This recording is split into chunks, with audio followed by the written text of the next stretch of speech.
Pernah kepikiran atau tidak, uang yang kita taruh di bank itu benar-benar menambah atau malah berkurang? Nah, hari ini bakal saya bongkar tuntas di video ini. Nah, kita mulai dari sini. Ada kutipan yang sangat menjengkelkan dari kecil.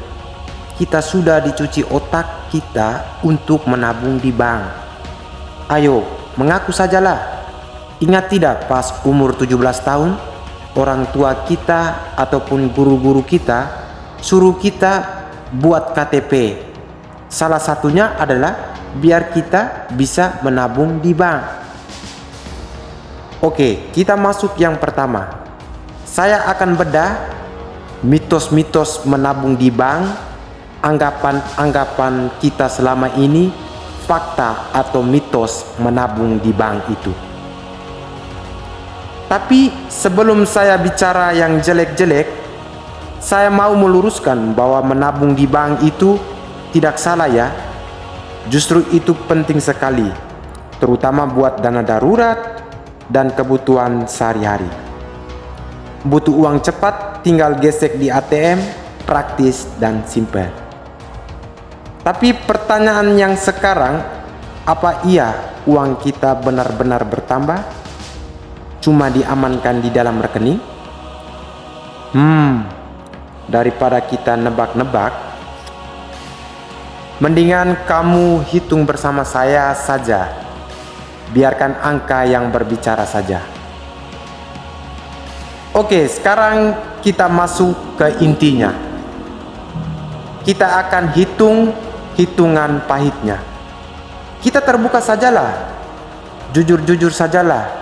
Apa yang sebenarnya uang kita setelah setahun kita simpan di bank? Kita pakai contoh yang gampang saja. Misalkan awal tahun kamu menabung 2 juta rupiah. Nah, yang paling pertama kali memotong uang kita adalah biaya admin. Rata-rata itu bank narik biaya sebulan itu 15.000 rupiah. Coba kalau kita kalikan 12 bulan, jadi setahun sudah terpotong 180.000 rupiah. Jadi dari 2 juta tadi, satset, dipotong uang admin setahun, uang kita langsung tersisa 1.820.000 rupiah. Bayangkan saja uang kita belum apa-apa sudah terpotong. Tapi kan ada bunga. Memang betul bank kasih bunga. Tapi seberapa besar sih bank berikan bunga tersebut? Rata-rata bunga di bank itu kecilnya minta ampun. Cuma sekitar 0,7% dalam setahun. Jadi dari sisa saldo tadi, bunganya cuma bertambah sekitar 12.740. Oke, jadi setelah kita tambahkan bunga tadi, saldo akhir kita jadi 1.832.740 rupiah. Dari sini kita bisa lihatkan dari awal uang kita 2 juta rupiah malah jadi begini, 1.832.740 rupiah. Bukannya malah bertambah, malah berkurang. Pasti dalam pikiran kita, kenapa bisa begini? Nah, ada 2 musuh utama kita yang diam-diam mengkikis tabungan kita. Yang satu itu kelihatan jelas, dan yang satunya lagi musuh dalam selimut. Musuh pertama yang jelas biaya admin. Tiap bulan uang kita dipotong. Tapi yang kedua ini musuh yang paling bahaya. Namanya inflasi. Si musuh yang diam-diam bikin nilai uang kita tidak ada harganya. Sehingga kita sering merasa malas menabung di bank karena biaya admin yang terus menguras tabungan kita. Oke, kita kembali lagi musuh dalam selimut tadi, inflasi.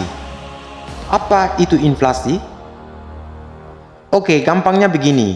Kita analogikan angkot. Ingat tidak? dulu naik angkot kita bayar 1.000, tapi sekarang jaraknya sama, tapi bayarnya sudah 2.000, malah bisa lebih. Uangnya kelihatan lebih banyak, tapi barang dan jasa yang kita beli jadi lebih sedikit. Nah, itulah yang disebut inflasi.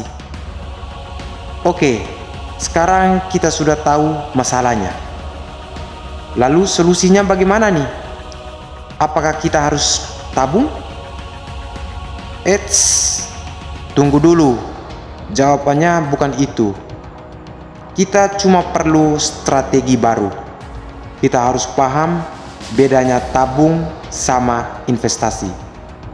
Coba kita bedah satu-satu ya.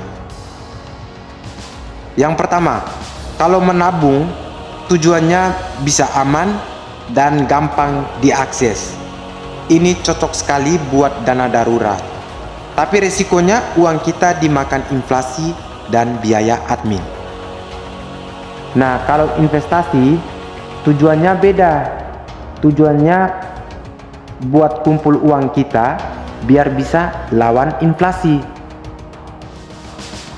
Jadi poin pentingnya di sini adalah menabung dan investasi itu bukan pilihan, tapi ini adalah sebuah kombinasi. Dua-duanya harus jalan bersama dan saling melengkapi. Oke, sekarang kita sudah paham konsepnya. Jadi simpel saja. Yang pertama, kita pakai uang menabung untuk dana darurat, kebutuhan jangka pendek, dan tidak lupa juga kebutuhan sehari-hari kita. Dan sisa dana lainnya baru kita alokasikan investasi. Tujuannya buat jangka panjang, lawan inflasi, dan menambah kekayaan kita. Terus, kapan waktu yang pas buat kita investasi? Oke, teman-teman bisa komentar di video ini. Jadi konten ini bertujuan untuk edukasi. Semua investasi memiliki resiko. Saya Jowo Soren, sekian dan terima kasih.